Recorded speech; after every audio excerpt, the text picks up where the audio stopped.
Hello people. I know I did a semi-realistic fur tutorial a while back, and I said I would do a realistic fur tutorial. This is kind of a semi-realistic wolf. It's not high realism, but it will do to show you the basics on how to do realistic fur.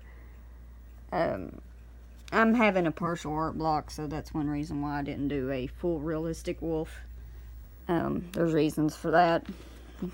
I've had like a lot of requests and stuff, so yeah, I've been really busy, and that's kind of left me with a little partial art block. But anyway, I did this like I said, I did this semi-realistic sketch. As you can see, it's not realistic, but it doesn't really have to be to show you how to do realistic fur. Now when you're doing realistic stuff, like realistic fur, you do not want to hard line your outline like with ink or with outlining pens or anything like that, like Micron, Sharpie pens, Bic ballpoint, wherever you're using. Don't use inking pens. Don't. Not when you're doing realism. Don't do it. Don't. That's a big no-no. You want to work with just your soft pencil lines. Preferably, you don't want your pencil lines this dark. You want them light, that way the pencils cover the regular pencil. And you can see some of the lines are really, light, but you want all your lines to be light, about like this, or a little bit lighter, in order for it to look really good.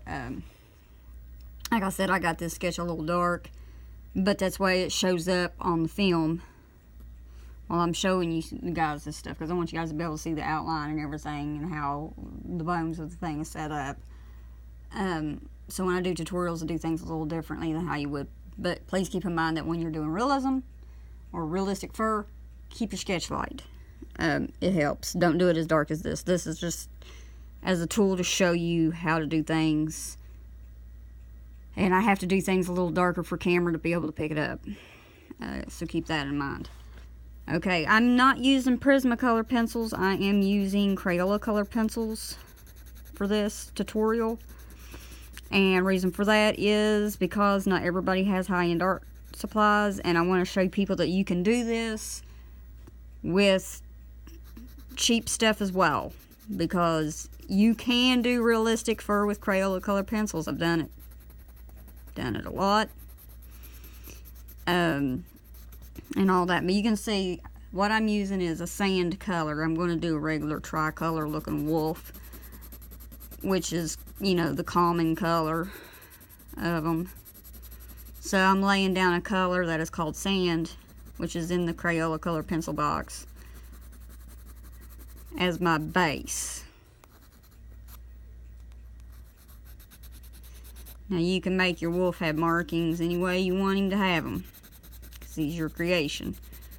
I'm going to try to keep it with a realistic looking markings of a wolf while I show you this. I'm just laying down the base. See what I mean about having the sketch too dark?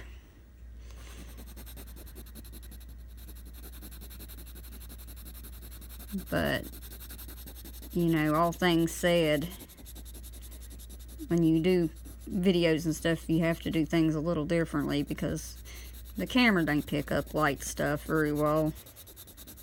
Or at least mine don't. I don't know about anybody else's. Everybody else probably has a better lighted house too. Mine's not. It's a cave. But basically, you're going to do your base layer. You're going to see me switch off, because most wolves that are tricolor, they have the gray, the tans. So what I'm using, I think, is it's slate instead of gray, but you can use slate, cool gray, or gray out of the Crayola box. They're all technically very close in color, and you'll notice I'm not really pressing hard on this color pencil. I'm just really lightly, so it's going to have a lot of noise, which is fine for right now. It won't have that later. Again, you'll notice that I normally would color the whole piece out, but since I try to keep the video short and stuff, because YouTube is a douche,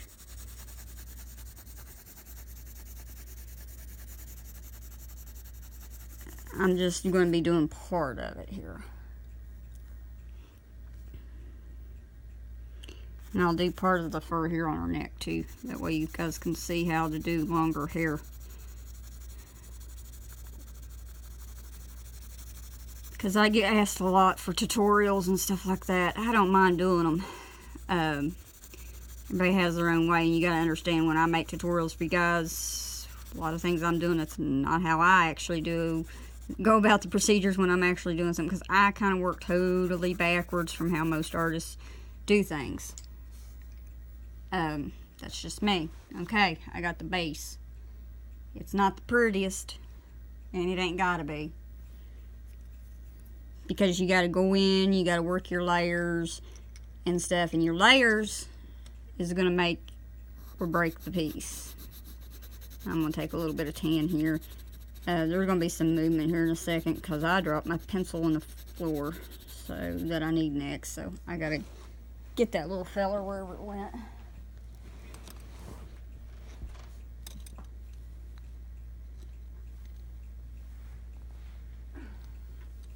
There we go. Sorry about that, guys. Fell off the coffee table and went into the floor. And go to do that. See, now I'm taking a tan. This is Crayola Tan. And I'm going to start doing the darker, more solid coloring to where you don't see the noise so much in the image. And I'm probably going to bounce around on this. Don't panic. I'm a very random artist. I do this bouncing around thing even when I'm not making videos. So it's just how I operate and work. It's just the way it is.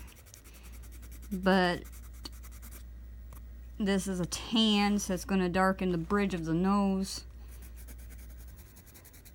And just like, you know, if you're working with any media, you gotta know your shadows and highlights. I don't have a set light source on this piece because I'm just using it as a tutorial, so I don't really have a light source. I'm not going to buy a light source. I'm just showing you how to do the basic fur. And when you do realistic fur, I told you it's a pain and it takes forever. My setup's not good. As you see, my sketchbook is moving on me and it shouldn't be doing that. Because I'm having to film with one hand and do this with my other. So it makes it kind of hard for me to do this properly. I told you my setups aren't very good. I do what I can do for you guys though. It doesn't matter if it goes into that gray or slate or whatever color you have used. Like I said, it's your drawing. You can do whatever. If you want to use gray, cool gray, slate, whatever, you can. But basically, you want to use short strokes on the face because the fur on the face isn't as long as fur on the body. If you have a pet dog, you know this.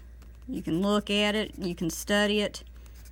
Any animal's fur on their face is short, very short. So you want very short strokes and close together to get the effect desired. Now as you see, I broke the pencil lid. That's what happens when you press too hard. And I tend to do that sometimes. Yeah. Crap. I'll have to sharpen this pencil. Never freaking fails. So you guys are going to just look at the sketchbook for a second because I have to sharpen this stupid pencil. It decided to break right in the middle of the video.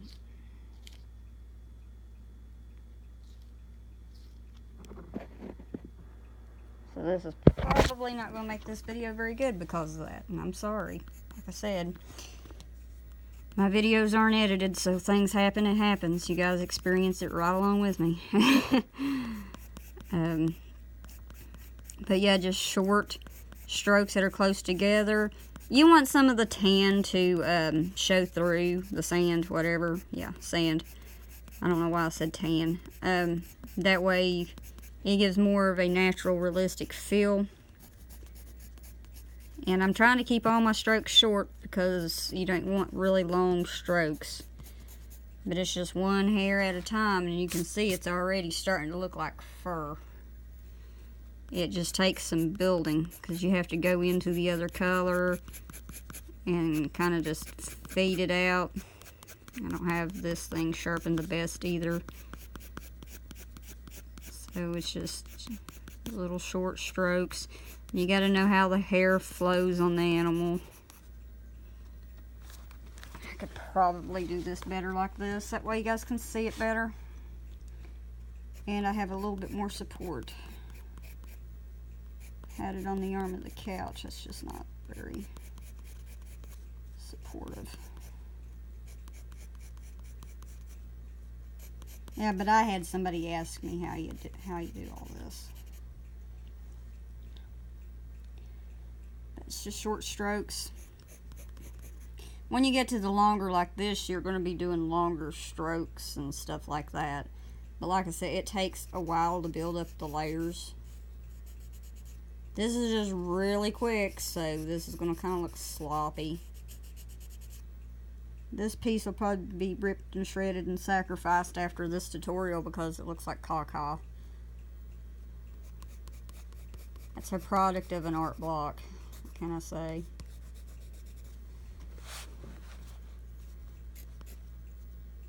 And lack of a better workstation for sure.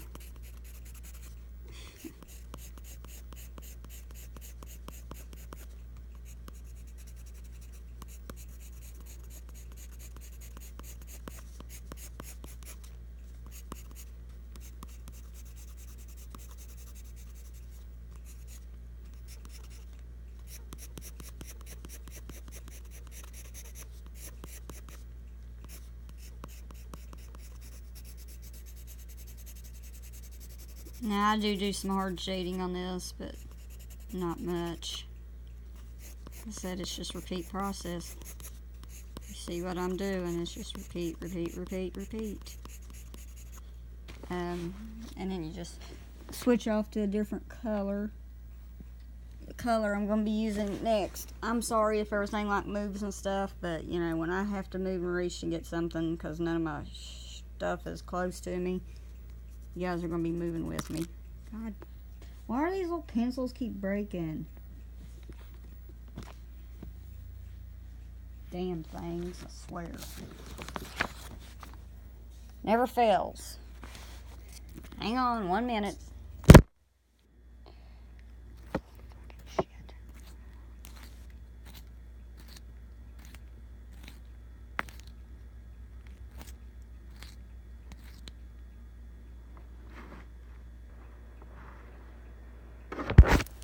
Sorry about that again. And I know you guys probably heard me say some really bad stuff, but I don't know what these things deal is. If I wasn't making a video, not one of these leads would snap. I'm serious. It's just like karma has it out for me when I try to do a tutorial for people. It's just like, no. I'm using a light brown Crayola.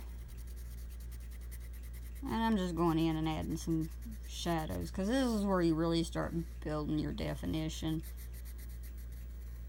Like I said, I know this kind of looks sloppy, but it's hard to film one hand and do this with another, so everything, and I tell you now, Crayola pencils do not blend very well. They're not a Prisma, and they don't blend very nice.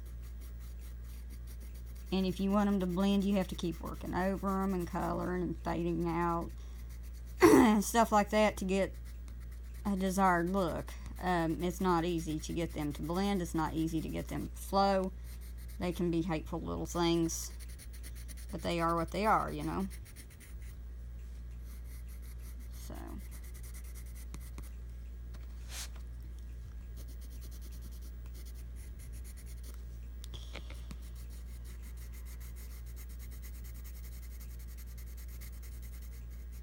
I'm at 14 minutes. And you just make long strokes, like I said, one hair at a time, one hair at a time, one hair.